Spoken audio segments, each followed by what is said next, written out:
மாணவர்கள் அனைவருக்கும் வணக்கம். தற்போது தொடர்ச்சியாக 19வது கேள்வியிலிருந்து பார்க்க போறோம்.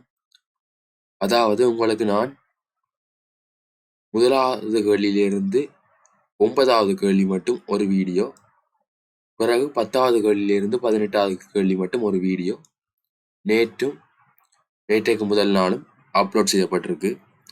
ஆகவே நீங்க அதில் சற்று பார்த்து கொள்ளலாம். தற்போது 19வது கேள்வியின் விடையிலிருந்து மிச்ச கேள்விகளை பார்க்க போறோம். சரிதானே?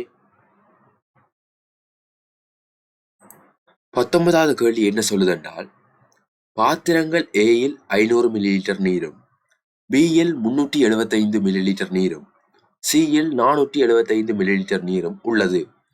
இதனை 3 பாத்திரங்களிலும் சமனாக இருக்குமாறு மாற்றம் செய்ய வேண்டுமெனின் பாத்திரம் ஏயிலிருந்து வெளியே எடுக்க வேண்டிய நீரின் அளவு. அப்ப உங்களுக்கு ஏ பி சி என்று 3 பாத்திரத்துல 3 அளவில நீர் ஊற்றப்பட்டிருக்காம். ஆனா கேட்ட கேள்வி 3 பாத்திரங்களிலும் சமனாக இருக்குமாறு மாற்றம் செய்ய வேண்டுமெனின், அப்ப முதலாவது 3 பாத்திரத்திலையும் சமனான நீர் இருக்கணுமெண்டா எவ்வளவு மில்லிலிட்டர் நீர் இருக்கணுமென்று நீங்க காணணும். அப்ப என்ன செய்யணும்? 3ஐயும் கூட்டுங்கோ. ஏபிசியில இருக்கிற 3 நீரின் அளவையும் கூட்டுங்கோ. கூட்டி போட்டு 3ஆல பிரித்து விட்டீர்கள் என்றால் உங்களுக்கு 3ம் சமனாக வரும். சரிதானே? இப்ப நான் 3ஐயும் கூட்ட போறேன். 500, 375, 475 கூட்டுங்கோ. கூட்டினா 5 5 10, 0 ஒரு மிச்சம், 1 இங்க வந்தா 1 மேலும் 8, 8 மேலும் 15, ஒரு மிச்சம் 6, 6 3 9, 9 4 11, 1350. இப்ப இத 3ஆல பிரியுங்க. பிரித்தால் 3 12, 1 மிச்சம், 5 கீழே இறக்குங்கோ. 3 5 15. சரிதானே? அப்படியே 0 கீழே 0 இறக்கினா 3 0 0. அப்போ ஒரு பாத்திரத்துக்குள்ள 450 மில்லிலிட்டர் நீர் இருந்தால்தான் 3 பாத்திரங்களிலும் சமனாக இருக்கும். ஆனா உங்களை கேட்ட கேள்வி 3லும் சமனாக இருக்க வேண்டுமெனின் பாத்திரம் ஏயில இருந்து வெளியே எடுக்க வேண்டிய நீரின் அளவு கேட்டுருக்கு. அப்ப உங்களுக்கு ஒரு பாத்திரத்துக்கு 450 மில்லிலிட்டர் இருக்கணும். ஆனா ஏயில 500 மில்லிலிட்டர் இருக்குது. எவ்வளவு கூடவா இருக்குது?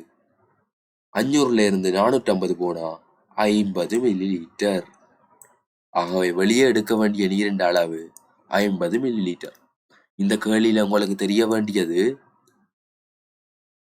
முதலாவது கூட்டல், 3ஐயும் கூட்டணும், பிழையின்றி கூட்டணும். அடுத்தது 3ஆல சமனான பாத்திரம் என்றபடியா 3ஐயும் பிரிக்கணும், 3ஆல பிரிக்கணும். 3ஐயும் கூட்டி போட்டு 3ஆல பிரிச்சா ஒவ்வொரு பாத்திரங்களுக்குள்ளேயும் இருக்க வேண்டிய மில்லி லிட்டர்ல உங்களுக்கு நீரின் அளவு வரும். சரிதானே? இப்ப விடையை எடுத்தாச்சு. அடுத்த கேள்விக்கு போறோம். போக போக கேள்விகள் கொஞ்சம் பெருசாகிக்கொண்டு தான் போகும். அதை கண்டு பயப்படக்கூடாது. சரிதானே? 20வது கேள்வியை பார்ப்போம். குமரன் 4 ஆண்டுகளுக்கு ஒரு முறை தனது வீட்டிற்கு புதிதாக தீந்தை பூசிக்கொள்வார். அப்ப குமரன் என்ன செய்யறான்டா, 4 ஆண்டுகளுக்கு ஒரு முறை தன் வீட்டுக்கு பெயிண்ட் அடிக்கிறான். 4 ஆண்டுகளுக்கு ஒரு முறை பெயிண்ட் அடிக்கிறான். 2023ஆம் ஆண்டு தனது நண்பனிடம் இன்னும் 2 வருடங்களில் தீந்தை பூசுவது 7வது தடவை என கூறினான். அப்ப 2023 சொல்றானாம், இன்னும் 2 வருஷத்துல தீந்தை பூசுவது 7வது தடவை உண்டு.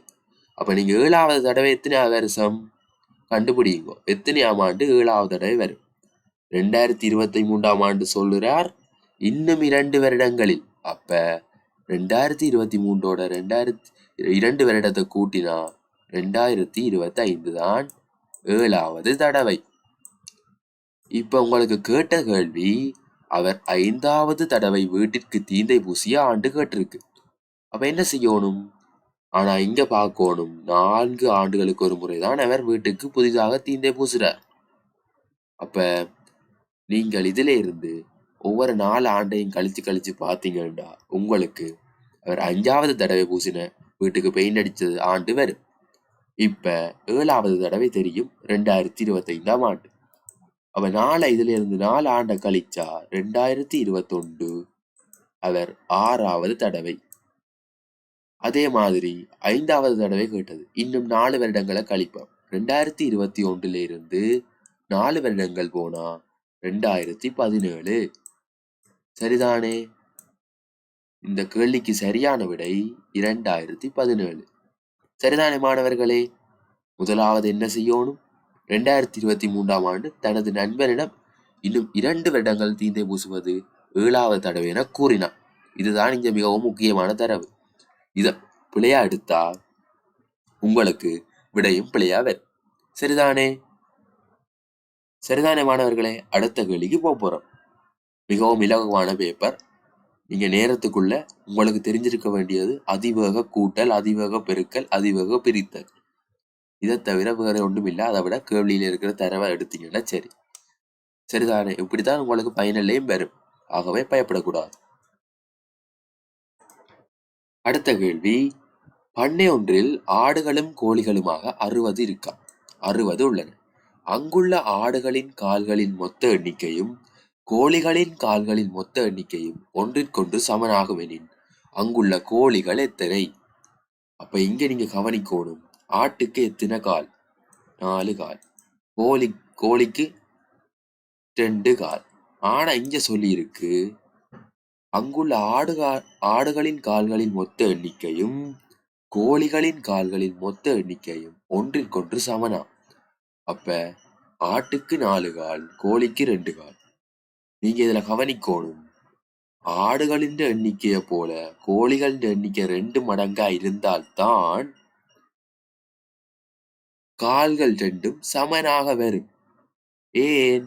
ஆட்டுக்கு 4 கால், கோழிக்கு 2 கால். அப்ப ஆடுகளைப் போல கோழிகள் 2 மடங்கு. சரிதானே? ஆடுகளைப் போல கோழிகள் 2 மடங்கு. அப்ப நீங்க பார்க்கணும், உங்களை கேட்ட கேள்வி அங்குள்ள கோழிகள் எத்தனைன்னு கேட்டது. இப்ப நாங்கள் விடைய வச்சு கண்டுபிடிக்கலாம். எப்படி? இப்ப இங்க 20 கோழி இருந்தா ஆடு இதுண்ட அரைவாசியா இருக்கணும். சரிதானே? இங்க 20 கோழிகள் இருந்தா ஆடு இதுண்ட அரைவாசியா இருக்கணும். அப்ப இங்க 10 ஆடோ இருக்குது. 20 கோழி என்று வச்சா 10 ஆடுன்னு தான் பெறும். ஏன்? ஆடுகளின் கால்களின் எண்ணிக்கையும் கோழிகளின் கால்களின் மொத்த எண்ணிக்கை சமன் என்று சொல்லி கிடக்கு. ஆனா இங்க எங்களுக்கு மொத்தமா சொல்லி கிடக்கு ஆடுகளும் கோழிகளுமாக 60 இருக்குதான். அப்ப முதலாவது விட பிழை. சரிதானே மாணவர்களே? முதலாவது விட பிழை. 2வது விட எடுப்போம். 30 கோழிகள் இருந்தா ஆடு 15ஆ இருக்கும். சரிதானே? ஏன்? ஆடுகளின் கால்களின் மொத்த எண்ணிக்கையும் கோழிகளின் கால்களின் மொத்த எண்ணிக்கையும் ஒன்றுக்கொன்று சமன். அப்படி சமனா இருக்கணும்டா கோழி ஆடுகளை போல கோழி 2 மடங்கா இருக்கணும். ஏன்? ஆட்டுக்கு 4 கால், கோழிக்கு 2 கால். சரிதானே? அப்ப கோழி 30ஆ இருந்தா ஆடு 15ஆ இருக்கும். 2யும் கூட்டி பாருங்க, 60 வருதான். 30 15 45, 60 வரையில. ஆகவே 3வது விடுதான் சரியானது. இப்பவே பாருங்க, 40 கோழி. அப்ப இதுல அரைவாசி தான் ஆடு. 20 ஆடு. 40 20 60. கால்களின் எண்ணிக்கையை பாருங்க. 40 கோழி 2 கால் படி எத்தனை கால்? 40 80. சரிதானே? ஆடை பாருங்க, 20 ஆடு 4 கால் படி 20 80. 2 காலும் சமனா வருது. இங்க இதுதான் மிகவும் முக்கியமானது. சரிதானே? நேரம் மிகவும் முக்கியம். ஆகவே நீங்க யோசிக்கணும். இதையெல்லாம் சிம்பிளா கண்டுபிடிச்சு விட கீறலாம். நான் விளங்கப்படுத்துறதுக்காக. சில பேர் மெல்ல கேட்கும் மாணவர்களும் உள்ளனர். ஆகவே அவர்களும் விடை எடுத்துக்கொண்டு போகலாம். உங்களுக்கு எக்ஸாம் டைம்ல நீங்க என்ன மனநிலையோட இருக்கிறீங்களோ அப்படித்தான் உங்களோட பெறுபவர்களும் பெறும். சரிதானே? மாற்று கருத்துக்கு இடம் இல்லை. அடுத்த கேள்விக்கு போறோம்.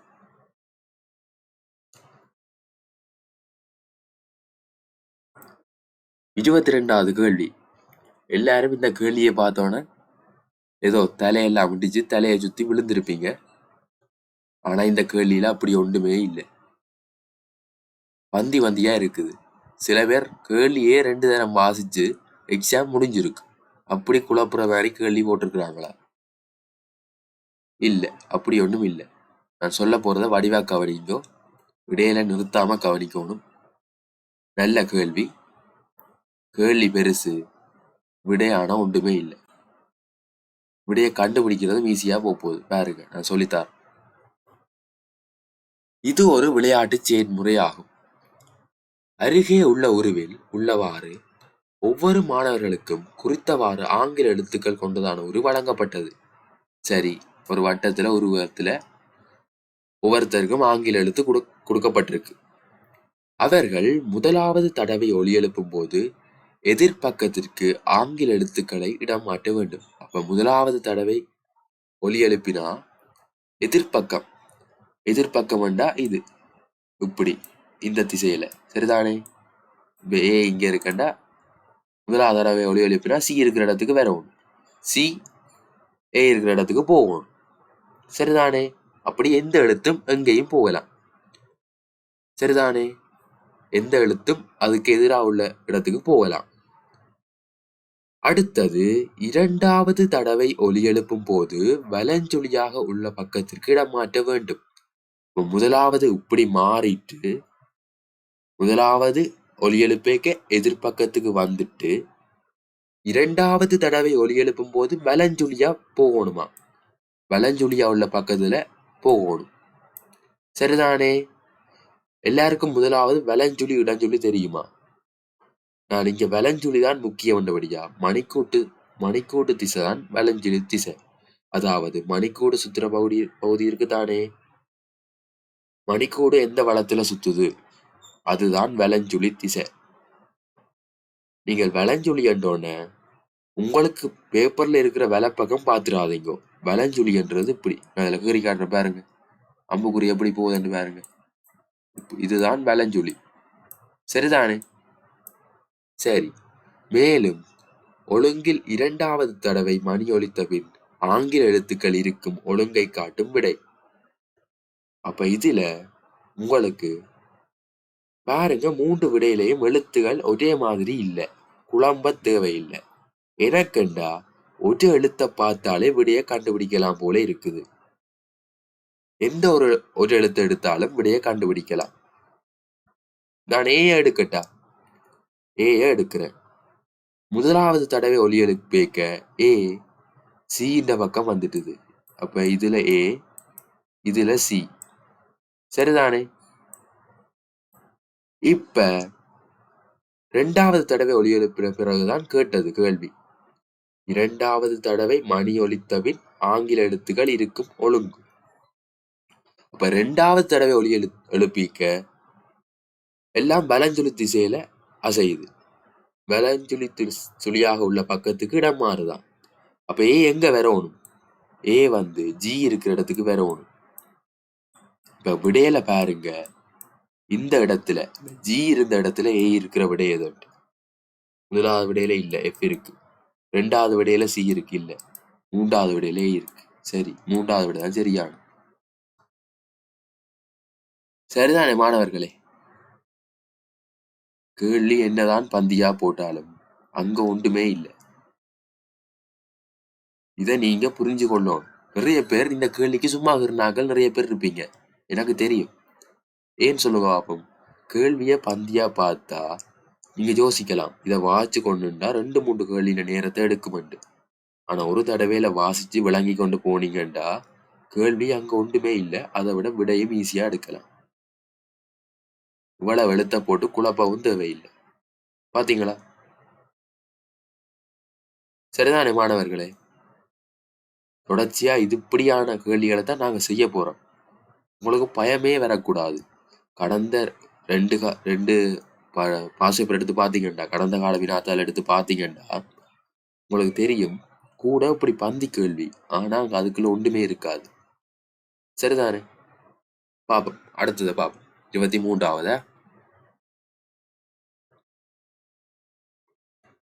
சரி, பார்க்க போறோம்.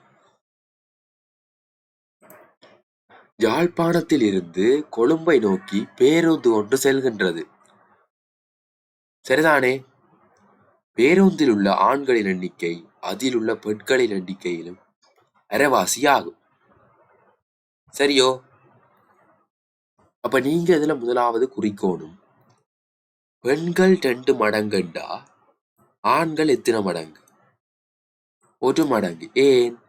பெண்களின் எண்ணிக்கையிலும் அரைவாசி ஆகும். அப்ப ஆண்கள் பெண்களின் எண்ணிக்கையில அரைவாசி. இப்ப 13 பெண்கள் பேருந்திலிருந்து இறங்குகின்றனர், 5 ஆண்கள் ஏறுகின்றனர். அப்ப என்னவாம்? 13 பெண்கள் பேருந்திலிருந்து இறங்குகின்றனர், 5 ஆண்கள் ஏறுகின்றனர். இப்போது ஆண்களின் எண்ணிக்கையும் பெண்களின் எண்ணிக்கையும் சமமாகின்றது. ஆரம்பத்தில் பேருந்தில் இருந்த பயணிகளின் மொத்த எண்ணிக்கை எத்தனை?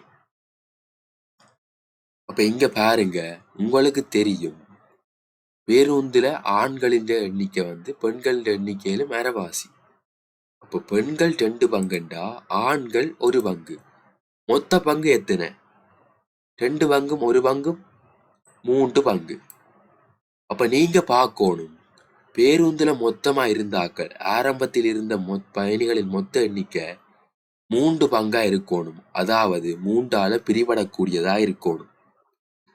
அப்ப விடையில போய் பாருங்க, 3ஆல பிரிபடக்கூடியது எங்க இருக்கு? 54 3ஆல பிரிபடுமா? பிரிச்சு பார்ப்போம். பிரிச்சா 3 3 5ல 3 போனா 2 24 3 24 18 வருது. இருக்கட்டும். 65 3ஆல பிரிபடுமா? இப்படி வச்சு பிரிக்கிறேன். 3 2 6 3 3 அங்கால 5 இருக்கு, பிரிபடாது. அப்ப 2ஆவது விட படுப்புல பொருத்தமற்றது, பொருத்தமற்றது. 3வது 18 3ஆல பிரிபடுமா? 3 6 18 இருக்கட்டும், 6 விட வருகிறது. அடுத்தது இதுல எங்களுக்கு தெரியும் 1 பங்கு ஆண்கள் 2 பங்கு பெண்கள். சரிதானே? ஏன்? பெண்களின் ஆண்களின் எண்ணிக்கை பெண்களின் எண்ணிக்கையில மரவாசி என்றபடியா. சரிதானே? இப்ப 1 பங்கு 18 கண்டுபிடிச்சாச்சு. இதுல 1 பங்கு 6 கண்டுபிடிச்சாச்சு. 2 பங்கு எவ்வளவு? பெண்கள் 36. இதுல 36 பெண்களாம் ஆரம்பத்துல. இங்க 6 12 பெண்கள். சரிதானே? ஆனா இங்க சொல்லி இருக்குது 13 பெண்கள் பேருந்தில் இருந்து இறங்குகின்றனர். அப்ப நீங்க பாருங்க, நாங்கள் 3வது விடையின்படி 12 பெண்கள் என்றுதான் கண்டுபிடிச்சாங்க. 12 பெண்கள்ல இருந்து 13 பெண்கள் பேருந்துல இருந்து இறங்குவாங்களோ? நீங்க சொல்லுங்க. பஸ்ஸுக்குள்ள இருக்கிற ஆக்களே 12 பெண்கள். பஸ்ஸுக்குள்ள மொத்தமா 12 பெண்கள்லாம் இருக்கிறோம். அதுக்குள்ள 13 பெண்கள் பேருந்துல இருந்து இறங்குகின்றனரா? அப்படி இறங்கலாமோ? இல்ல. அப்ப என்ன? அந்த விட பிழை. 3வது விட பிழை. சரியான விடை முதலாவது. இப்ப இதுல பாருங்க, இந்த 5 ஆண்கள் ஏறுகின்றனர், இந்த ஆண்களின் எண்ணிக்கை பெண்களின் எண்ணிக்கைக்கு சமமாகின்றது. இதெல்லாம் தேவையில்லாத தரவு கேள்வியில. இதெல்லாம் போட்டு குழப்பி அரைவாசி பேர் இந்த கேள்வியை படுபிழையா செய்தாக்களும் இருக்கிறீங்க. யோசிக்கணும், எனக்கு எது தேவை, எது தேவையில்லை, இந்த திறவை எனக்கு தேவையா தேவையில்லையா, அதுக்குத்தான் சொல்றது பயிற்சி எடுக்கணும். இதே மாதிரி கேள்வி நீங்க இன்னொன்று செய்தாலும் அது உங்களுக்கு பயிற்சி தான். இந்த கேள்வியை இதோட விட்டுட்டு போனீங்களா, உங்களுக்கு அதுல டச் இருக்காது. அதாவது உங்களுக்கு அந்த கேள்வியில ஒரு பயிற்சி இருக்காது. இதே மாதிரி கேள்வி நீங்க யோசிப்பீங்க அந்த நேரம். எந்த பாடத்தை எடுத்தாலும் அப்படித்தான். அது முக்கியமா இந்த நுண்ணறிவுன்றது உங்களுக்கு பயிற்சி மூலமா தான் வரலாம், வேற வழி இல்லை. சரிதானே? சரிதானே? சரி, அடுத்த கேள்விக்கு போவோம். நான் சொன்னான் உங்களுக்கு ஒரு வீடியோ 20 நிமிஷம் தான் நான் போடுவேன். ஏனென்றா நீங்க இந்த பாக்குறது சலிப்பு ஏற்படக்கூடாதானே. ஆகவே தொடர்ச்சியா 24வது கேள்வியிலிருந்து அடுத்த வீடியோல வரும். இந்த வீடியோ முதலாவது பாருங்க, விளங்குறதுக்கு ட்ரை பண்ணுங்க. அப்படி விளங்கலையா நீங்க கமெண்ட் பண்ணுங்க, நான் சொல்யூஷன் உங்களுக்கு சொல்லுவேன். சரிதானே? யூடியூப்ல நன்மை நிப்பாட்டி வச்சு பார்க்கலாம், நீங்க முதலாவது செய்து பார்க்கலாம், ரிப்பீட் பண்ணி பார்க்கலாம், ஸ்பீடை கூட்டி குறைச்சு பார்க்கலாம். நிறைய நன்மை இருக்குது. உங்களுக்கு விரும்பின நேரம் படிக்கலாம். ஆகவே இதை பயன்படுத்தி கொள்ளுங்க. பல பேர் நன்மை அடைகிறாங்க. நான் 2 நாளா போட்டதுல இருந்து பார்க்குறேன். 1000 பேருக்கு மேற்பட்ட ஆக்கள் பார்த்து கொண்டிருக்கிறீங்க. நன்றி உங்களது சப்போர்ட்டுக்கு. ஆகவே தொடர்ச்சியாக இணைந்திருங்க. மிச்ச கேள்விகள் நான் கட்டாயம் விடைகள் போட்டுக்கொண்டே இருப்பேன். நன்றி தானே? சரி, நன்றி.